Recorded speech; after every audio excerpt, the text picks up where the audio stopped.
अस्सलामु अलैकुम वरहमतुल्लाहि वबरकातुह। आज हम बात करने वाले हैं फार्मर्स प्रोटेस्ट के बारे में, जो शुरू हुआ था 9 अगस्त 2020 से और जो अभी तक चल रहा है इंडिया में। फार्मर्स प्रोटेस्ट को जानने से पहले हम थोड़ी हिस्ट्री जान लेते हैं ताकि हमें पता चल जाए कि फार्मर्स प्रोटेस्ट किस लिए कर रही है। तो फार्मर्स कहते हैं, उनका नारा ये है कि किसान बचाओ मंडी बचाओ। तो मंडी से उनका मतलब है एपीएमसी, जिसके बारे में हम बात करेंगे। एपीएमसी यानी एग्रीकल्चर प्रोड्यूस मार्केट कमेटी। तो ये कब शुरू हुई और क्यों शुरू हुई? तो जब हिंदुस्तान आजाद हुआ तो जो एग्रीकल्चर सेक्टर था इंडिया का, वो मनी लेंडर्स और ट्रेडर्स के अंडर में था। यानी जो फार्मर्स थे वो उन मनी लेंडर्स और ट्रेडर्स के ऊपर डिपेंडेंट थे अपना प्रोड्यूस, यानी जो वो उगाते थे वो बेचने के लिए। यानी जो फार्मर्स थे वो खुद अपनी मर्जी से अपना प्रोड्यूस मार्केट में नहीं बेच सकते थे। इसी वजह से जो मनी लेंडर्स और ट्रेडर्स फार्मर्स का एक्सप्लॉयटेशन करते थे, यानी गलत तरीके से इस्तेमाल करते थे, और फार्मर्स डेब्ट में यानी कर्ज में रहते थे। इसी का सॉल्यूशन निकालने के लिए गवर्नमेंट ने एक नया 1965 में एक नया सिस्टम इंट्रोड्यूस किया, जो था APMC. Now what is APMC? Government ने स्टेट लेवल पर एक स्पेशल मार्केट एरियाज सेटअप किए, जिनको मार्केट एरियाज बुलाया गया, और उन मार्केट एरियाज में, वो स्पेशल मार्केट एरियाज में एक मार्केट कमेटी का जुरिस्डिक्शन चलता था। यानी कोई ट्रेडर को फार्मर के पास से कुछ प्रोड्यूस खरीदना हो तो वो ट्रेडर के पास ट्रेड लाइसेंस होना जरूरी था, और ये लाइसेंस लाने से गवर्नमेंट का कुछ हद तक कंट्रोल आ गया ट्रेडर्स पर। गवर्नमेंट ने ये भी क्लेम किया कि फार्मर्स को एमएसपी यानी मिनिमम सपोर्ट प्राइस मिलेगा। मिनिमम सपोर्ट प्राइस क्या है? तो जो special market area APMC market में जो मार्केट कमेटी होती है, वो फार्मर्स जो सीड्स शो करते हैं, फर्टिलाइजर, उनका लेबर, वो सब ध्यान में रखते हुए एक अमाउंट सेटअप करती है। वो अमाउंट के नीचे कोई भी ट्रेडर वो अमाउंट के नीचे फार्मर्स के पास से प्रोड्यूस खरीद नहीं सकता। फॉर एग्जाम्पल, मार्केट कमेटी एक 5000 रुपीज का अमाउंट सेटअप करती है, तो कोई भी ट्रेडर 5000 रुपीज से नीचे फार्मर्स से कुछ भी खरीद नहीं सकता। तो इसमें सबसे बड़ा फायदा हुआ फार्मर्स का। सिंपल लैंग्वेज में एपीएमसी यानी स्पेशल मार्केट एरियाज, जहां पर फार्मर्स को एमएसपी मिलता है। और ये भी कहा जाता है कि 1960s में इंडिया का जो ग्रीन रिवॉल्यूशन हुआ था, उसके पीछे भी एपीएमसी का एक बहुत बड़ा हाथ था। और जो दो स्टेट्स जिसमें सबसे ज्यादा एपीएमसी सक्सेसफुल रहा, यानी एपीएमसी के जो मंडीज, जो मार्केट्स थे, उसका अच्छा नेटवर्क बिछा, वो थे पंजाब एंड हरियाणा। अब मोदी गवर्नमेंट ने क्या ऑर्डिनेंसेस, क्या बिल्स पास किए? तो पहले बात करते हैं फर्स्ट बिल की, जो मोदी गवर्नमेंट ने पास किया। अकॉर्डिंग टू फर्स्ट बिल, जो एपीएमसी के बाहर जो फ्री मार्केट्स हैं, जहाँ पे एपीएमसी का सिस्टम नहीं लगता, जहाँ पे एमएसपी नहीं होता, उन फ्री मार्केट्स में मोदी गवर्नमेंट ने इस बिल के द्वारा टैक्सेस हटा दिए। यानी अगर कोई ट्रेडर फ्री मार्केट्स में ट्रेड करता है तो उन्हें टैक्स नहीं भरना पड़ेगा, लेकिन अगर वो एपीएमसी में ट्रेड करते हैं तो उन्हें टैक्स भरना पड़ेगा। अब फार्मर्स ये कहते हैं कि अगर गवर्नमेंट एपीएमसी के बाहर जो फ्री मार्केट्स है उन्हें ज्यादा एट्रैक्टिव बनाती है टैक्सेस हटाकर, जिसमें सबसे ज्यादा डिसएडवांटेज है फार्मर्स का। कैसे? तो ज्यादा फ्री मार्केट्स में ज्यादा ट्रेड होने लगेगा, वहां पे ट्रेडर्स ज्यादा ट्रेड करने लगेंगे क्योंकि वहां पे कोई टैक्स नहीं लगता, और धीरे धीरे जो एपीएमसी का सिस्टम है वो खत्म हो जाएगी। और अगर एमएसपी खत्म, और अगर एपीएमसी खत्म हो गया तो एमएसपी भी, जिससे थोड़ा बहुत फायदा होता था फार्मर्स का, वो भी खत्म हो जाएगा। तो अगर ये हो गया तो फार्मर्स ये बिलीव करते हैं कि इंडिया का जो पूरा एग्रीकल्चर सेक्टर है, एग्रीकल्चर सिस्टम है, पूरा ट्रांसफॉर्म हो जाएगा, क्योंकि एपीएमसी में सब कुछ बहुत रेगुलेटेड है। जो मनी ट्रांजेक्शन होते हैं वो भी बहुत बहुत रेगुलेटेड है। वहाँ पे मिनिमम सपोर्ट प्राइस है, एक मार्केट कमेटी है जिसका जुरिस्डिक्शन चलता है। लेकिन फ्री मार्केट्स को ऐसा कंट्रोल करने वाला ऐसी कमेटी, ऐसी कोई जुरिस्डिक्शन नहीं है, जिससे बिग कंपनीज आके अपनी मोनोपोलीज फ्री मार्केट्स पर जमा देगी, और जिससे फार्मर्स को एक्सप्लॉइट करना और भी ज्यादा आसान हो जाएगा। दूसरा बिल है कॉन्ट्रैक्ट फार्मिंग। ये दूसरा बिल जो बिग कॉर्पोरेट्स और बिजनेस हाउस होते हैं, उन्हें छोटे छोटे फार्मर्स से उनका लैंड कब्जे करने की अपॉर्चुनिटी देता है कॉन्ट्रैक्ट के जरिए। यानी इसमें होता है, इस बिल में होता ये है कि कॉन्ट्रैक्ट होता है फार्मर्स और बिजनेस हाउसेस के बीच में, जो बिजनेस हाउस और कॉर्पोरेट्स को उन फार्मर्स के लैंड को कब्जा करने की अपॉर्चुनिटी देता है, और फिर इन फार्मर्स की लैंड्स को एक साथ ज्वाइन कर दिया जाता है, और उनमें वही क्रॉप्स ग्रो किए जाते हैं जिसकी जरूरत उन बिजनेस हाउसेस को है, यानी इससे फायदा होता है सिर्फ बिजनेस हाउसेस को, और फार्मर्स अपने ही लैंड में लेबरर्स बन जाते हैं। और इस बिल में रूल्स एंड रेगुलेशंस कुछ इस तरह है कि कॉन्ट्रैक्ट में सब कुछ लिखा होगा कि उन्हें किस तरह के क्रॉप्स चाहिए, यानी क्वांटिटी कितनी होगी, क्वालिटी क्या होगी, प्राइस एक्सेट्रा। तो उन्हें फार्मर्स को वो कॉन्ट्रैक्ट में जो लिखा है वो ध्यान में रखते हुए उन्हें क्रॉप्स ग्रो करने हैं। और अगर उन बिजनेस हाउस और कॉर्पोरेट्स को अगर वो क्रॉप्स अच्छे नहीं लगे तो वो कुछ भी रीजन देकर उन्हें रिजेक्ट कर सकती है, यानी लॉस में सिर्फ फार्मर्स रहेंगे। तो और ऐसे सिचुएशंस में फार्मर्स कर्जे में चले जाएंगे और उन्हें आखिरकार अपनी लैंड्स को बेचना पड़ेगा कर्जे चुकाने के लिए। जो तीसरा बिल है वो है एसेंशियल कमोडिटीज। ये एसेंशियल कमोडिटीज का जो बिल है वो पहले आ चुका है, लेकिन अब इसमें कुछ अमेंडमेंट्स यानी कुछ स्लाइड चेंजेस किए गए हैं। तो due to amendment in this bill, जो लार्ज कॉर्पोरेट्स और बिजनेस हाउस होंगे वो एसेंशियल कमोडिटीज यानी जो हमारी रोज की जिंदगी में हमें जो जिसकी जरूरत होती है वो उसको कहते हैं एसेंशियल कमोडिटीज। तो वो बिजनेस हाउस और लार्ज बिग कॉर्पोरेट्स वो एसेंशियल कमोडिटीज को होल्ड यानी जमा कर सकते हैं और अपने प्राइसेस पर वो बेच भी सकते हैं। अब बात करते हैं कि ओरिजिनल बिल में क्या था। तो according to original bill, essential crops के अंदर, एसेंशियल कमोडिटीज के अंदर 23 टाइप्स के क्रॉप्स आते थे। For example onions, grains, potatoes, edible oil etcetera. तो इन 23 क्रॉप्स को कोई भी अपने पास होल्ड यानी जमा नहीं कर सकता था और उनकी प्राइस लिमिटेड होती थी, यानी उस लिमिट से ज्यादा उनकी प्राइस नहीं बढ़नी चाहिए, वो भी कंट्रोल था। लेकिन अब जो अमेंडमेंट हुआ है इस बिल में, उसके जरिए बिग कॉर्पोरेट हाउस एंड जो बिजनेस हाउस होंगे वो सब इन एसेंशियल कमोडिटीज उन 23 टाइप के क्रॉप्स को जमा कर सकते हैं और अपने ही प्राइस पर अपने प्राइस बढ़ा चढ़ाकर वो सेल करेंगे। यानी due to large amount of holding, वो बिजनेस हाउसेस फार्मर्स से भी उनका प्रोड्यूस अपनी कंडीशंस पर और अपने प्राइस पर लेगी, और फिर जब टाइम आने पर जो कंज्यूमर को बेचेगी तब भी अपनी कंडीशन पर और अपनी प्राइस पर अपने प्राइस बढ़ा चढ़ाकर बेचेंगे। अल्टीमेटली लॉस में फार्मर्स और कॉमन मैन ही होंगे।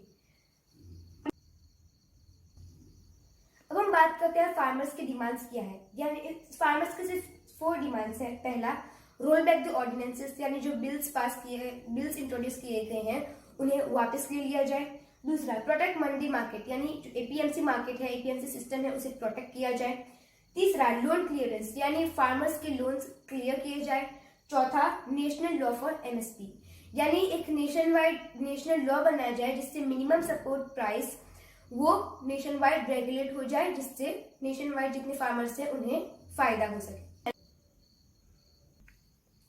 अब हम देखते हैं कि कैसे 3 बिल्स अनडेमोक्रेटिकली पास हुए राज्यसभा में से।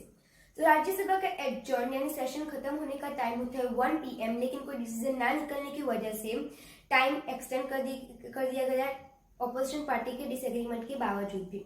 अब ऑपोजिशन पार्टीज में वो एमपीज होते हैं जो बिल के अगेंस्ट में है, यानी जो फार्मर्स के साथ है।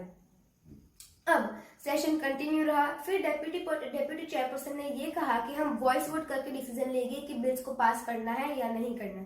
अभी वॉइस वोट क्या है? एक बहुत ही अजीब तरीका है डिसीजन लेने का। इसमें ये होता है कि चेयरपर्सन कहता है कि जो एमपीज बिल के फेवर में है वो आई बोले और जो एमपीज बिल के अगेंस्ट में है वो नो बोले। फिर चेयरपर्सन वॉइस के बेसिस पे कौन सा वॉइस ज्यादा आ रहा है उस बेसिस पे डिसीजन लेता है कि पास करना है बिल या नहीं करना। यही हुआ फार्मर्स बिल के केस में। वॉइस सुनकर चेयरपर्सन ने ये बिल्स को पास कर दिया। फिर ऑपोजिशन एमपीज ने डिवीजन डिमांड किया। अब डिवीजन क्या है? राज्यसभा में वोट करने के टोटल 4 तरीके होते हैं, 4 तरीके होते हैं। पहला वॉइस वोट, दूसरा काउंटिंग यानी हाथ हैंड रेज करके काउंट किए जाते हैं कितने एमपीज ने हाँ है कितने एमपीज ना है। लास्ट 2 होते हैं डिवीजन, जिसमें परमानेंट रिकॉर्ड रहता है कि कितने एमपीज ने हाँ बोला और कितने एमपीज ने ना बोला। तो तीसरा है डिवीजन बाय वोट रिकॉर्ड, यानी एक मशीन होता है यस और नो। तो एमपीज अपनी सीट पर बैठकर वोट करते हैं और फिर काउंट किया जाता है कितने वोट यस में है और कितने वोट नो में है। और चौथा है लॉबीज में जाकर, यानी राज्यसभा कॉल होता है उसमें लॉबीज में जाकर एमपीज के वोट रिकॉर्ड करने। तो और अगर वॉइस वोट हो और अपोजिशन पार्टी डिवीजन डिमांड करे तो चेयरपर्सन इग्नोर नहीं कर सकता, उन्हें डिवीजन करना पड़ेगा। लेकिन चेयरपर्सन ने इस केस में चेयरपर्सन ने ये कहकर डिवीजन का डिमांड रिजेक्ट कर दिया कि सारे एमपीज अपनी सीट पर नहीं थे। फिर ऑपोजिशन एमपीज की जो डिवीजन डिमांड रिजेक्ट हो गई थी, इसीलिए ऑपोजिशन एमपीज ने प्रोटेस्ट किया राज्यसभा में हल्ला मच गया और माइक्रोफोन तोड़ी गई। इसी वजह से उन 8 एमपीज को सस्पेंड किया गया राज्यसभा में से। इसी वजह से 22 सितंबर 2020 को वो 8 एमपीज राज्यसभा के बाहर प्रोटेस्ट करने के लिए बैठे थे। इसी वजह से नहीं कि उन्हें सस्पेंड किया गया, पर इसी फार्मर्स बिल को पास करने की वजह से भी। अब उन 8 ऑपोजिशन एमपीज को सस्पेंड करने के बाद राज्यसभा में कुछ ऐसा हाल था। उन ऑपोजिशन एमपीज को सस्पेंड करने के बाद राज्यसभा में आराम से सारे बिल्स पास हो रहे थे, क्योंकि वहां पे कोई ऑपोजिशन नहीं था। हम देखते हैं कि फार्मर्स ने कैसे प्रोटेस्ट किया और क्या क्या किया प्रोटेस्ट करने के लिए। तो 26 नवंबर 2020 को फार्मर्स और प्रोटेस्टर्स ने एक इंडेफिनिट स्ट्राइक चलाई दिल्ली चलो मार्च से, यानी सारे स्टेट से फार्मर्स और प्रोटेस्टर्स दिल्ली आ रहे थे अपनी डिमांड रखने के लिए। और जो फार्मर्स और प्रोटेस्टर्स थे वो mainly from Punjab and Haryana से थे, कुछ थे जो राजस्थान, यूपी और एमपी से भी थे। अब गवर्नमेंट ने क्या क्या किया ये प्रोटेस्ट स्टॉप करने के लिए? उन्होंने बैरिकेड्स सेटअप कर दिए ताकि वो आगे ना बढ़ सके प्रोटेस्टर्स और फार्मर्स। दूसरा, उन्होंने वाटर कैनन्स और टीयर गैस का यूज किया। वाटर कैनन्स यानी वो व्हीकल्स और मशीन्स जिससे बहुत फोर्स से पानी फेंका जाता है, उसका यूज किया उन्होंने और पानी फेंका गया फार्मर्स और प्रोटेस्टर्स पर। तीसरा, उन्होंने लिटरली जो हाईवेज थे, दिल्ली आने के जो हाईवेज थे वो खोदे गए ताकि जो चलते चलते प्रोटेस्टर्स और फार्मर्स जो चलते चलते आ रहे हैं वो आगे ना बढ़ सके। फिर लुधियाना में बस सर्विसेज को सस्पेंड किया गया। हरियाणा में 100 फार्मर्स को अरेस्ट किया गया एंड तमिलनाडु कर्नाटका में वो 200 फार्मर्स को सस्पेंड किया गया। लेकिन फार्मर्स और प्रोटेस्टर्स बहुत डेडिकेटेड थे, उन्होंने भी हार नहीं मानी। जहां पे बैरिकेड्स लगाए गए थे वहां पे धक्के मार मार कर उनको हटाए गए और वो आगे बढ़ने लगे। जहां पे वाटर कैनन्स का यूज किया जा रहा था वहां पे कुछ लोगों ने व्हीकल्स पर जंप कर करके वाटर कैनन्स को बंद किया और जिसने वाटर कैनन को स्विच ऑफ किया था उस पर अटेम्प्ट टू मर्डर का भी चार्ज लगाया गया। फिर जहाँ पे हाईवेज को खोदा गया था वहां पे प्रोटेस्टर्स और फार्मर्स ने कुछ हथियार और अपने हाथों का यूज किया उस मिट्टी को वापस खड्डे में डालने के लिए ताकि वो आगे बढ़ सके। और ऐसे करते करते फार्मर्स और प्रोटेस्टर्स आखिरकार दिल्ली पहुंच गए और वहां पे उन्होंने प्रोटेस्ट करना स्टार्ट कर दिया। फिर 27 नवंबर 2020 को दिल्ली पुलिस ने दिल्ली गवर्नमेंट से परमिशन मांगी कि वो 9 स्टेडियम्स को टेम्पररी जेल्स में कन्वर्ट कर दे ताकि वहां पे वो उन फार्मर्स और प्रोटेस्टर्स को अरेस्ट कर सके। लेकिन थैंकफुली जो दिल्ली गवर्नमेंट आम आदमी पार्टी के अंदर आती है, इसलिए उन्होंने ये रिजेक्ट कर दी परमिशन। अगर दिल्ली गवर्नमेंट बीजेपी के अंदर आती तो शायद फार्मर्स और प्रोटेस्टर्स स्टेडियम्स के अंदर अरेस्टेड होते। अब हम बात करते हैं इंडियन मीडिया के क्या रोल रहा है इस प्रोटेस्ट में।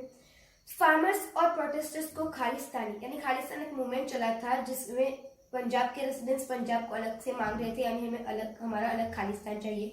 तो फार्मर्स और प्रोटेस्टर्स को खालिस्तान, अर्बन नक्सल्स और कांग्रेसी फंडेड कहा गया इंडियन मीडिया के द्वारा।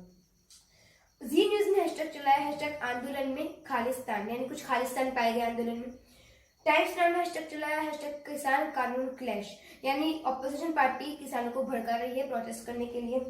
इकोनॉमिक टाइम्स ने कहा कि the farmers protest is spreading कोविड-19। लेकिन जब हैदराबाद में म्यूनिसिपैलिटी इलेक्शन का कैंपेन चला था तब बीजेपी के लीडर्स आए थे, तब उन्हें कोई चिंता नहीं थी कोविड-19 के स्प्रेड की। सीएनए न्यूज ने दिल्ली चलो को एक वॉर क्राई बताया और न्यूज 18 इंडिया ने कहा कि तो कांग्रेस इंसाइटेड फार्मर्स, यानी इन फार्मर्स को कांग्रेस ने भड़काया है क्योंकि इसमें थोड़े कांग्रेस के लोग थे प्रोटेस्ट में, इसी वजह से। लेकिन जब 2011-12 में एंटी करप्शन मूवमेंट हुआ था तब बीजेपी आरएसएस का एक बहुत बड़ा रोल था उसमें। लेकिन इंडियन मीडिया ने ऐसा कुछ बड़ा चढ़ा कर नहीं बताया था कि इसमें तो बीजेपी आरएसएस का रोल है। अब गवर्नमेंट ने क्या क्या प्रपोजल किया, ऑफर दिए किसानों को। बहुत प्रोटेस्ट होने के बाद गवर्नमेंट और फार्मर के लीडर्स के बीच में कुछ बातचीत हुई। 8 दिसंबर 2020 को इंडिया के home minister Amit Shah farmers के लीडर्स से मिले और उनसे बातचीत की। फिर उन्हें फार्मर्स के लीडर्स को एक 20 पेज का प्रपोजल दिया गया जिसमें लिखा हुआ था कि गवर्नमेंट बिल्स में कुछ स्लाइड चेंजेस अमेंडमेंट्स करने के लिए तैयार है। और फिर उन्होंने ऑफर्स दिए क्या क्या चेंजेस करेंगे वो। लेकिन फार्मर्स ने वो उनके गवर्नमेंट की ऑफर्स रिजेक्ट कर दिए। उन्होंने ये कहा कि जो बातचीत का फेज है वो कब का भी चला गया, गवर्नमेंट को बिल्स पास करने से पहले किसानों से बातचीत करनी चाहिए थी। किसान ये कहते हैं कि उनकी डिमांड ये नहीं है कि बिल्स में चेंजेस किए जाए, अमेंडमेंट्स किए जाए, उनकी डिमांड ये है कि बिल्स को ही वापस ले लिया जाए। और वैसे भी जो ऑफर्स और प्रपोजल्स जो गवर्नमेंट ने दिए थे किसानों को, फार्मर्स को, उसमें भी कुछ खामियां थी। जैसे एमएसपी के लिए गवर्नमेंट ने कहा था कि हम एक रिटर्न एश्योरेंस देंगे कि एमएसपी सिस्टम बाकी रहेगी, लेकिन फार्मर्स कहते हैं कि उन्हें रिटर्न एश्योरेंस नहीं चाहिए, उन्हें एमएसपी का एक नेशनल लॉ चाहिए जिससे एमएसपी नेशन वाइड रेगुलेट हो जाए। फिर एपीएमसी प्रोटेक्ट एपीएमसी मार्केट के बारे में और 3 बिल्स के बारे में गवर्नमेंट ने कहा कि हम ये स्टेट गवर्नमेंट पे छोड़ते हैं। अगर कोई जो स्टेट को बिल्स ये जो बिल्स है वो रेगुलेट करने होंगे तो वो करेंगे, जो स्टेट को नहीं करने होंगे वो नहीं करेंगे। लेकिन जो मान लेते हैं कि कुछ स्टेट्स ने ये तीनों बिल्स उन्होंने रेगुलेट नहीं किए, लेकिन जो स्टेट्स में ये बिल्स रेगुलेट होते हैं उसमें तो पहले जैसी सिचुएशन हो जाएगी। इसीलिए फार्मर्स ने इन वजहों से ये गवर्नमेंट के प्रपोजल को रिजेक्ट कर दिया। तो यहाँ पर हमारी फार्मर्स प्रोडक्ट्स के बारे में डिस्कशन खत्म होती है। आई होप आपको इससे कुछ इन्फॉर्मेशन मिली होगी। Thank you. अस्सलाम वालेकुम।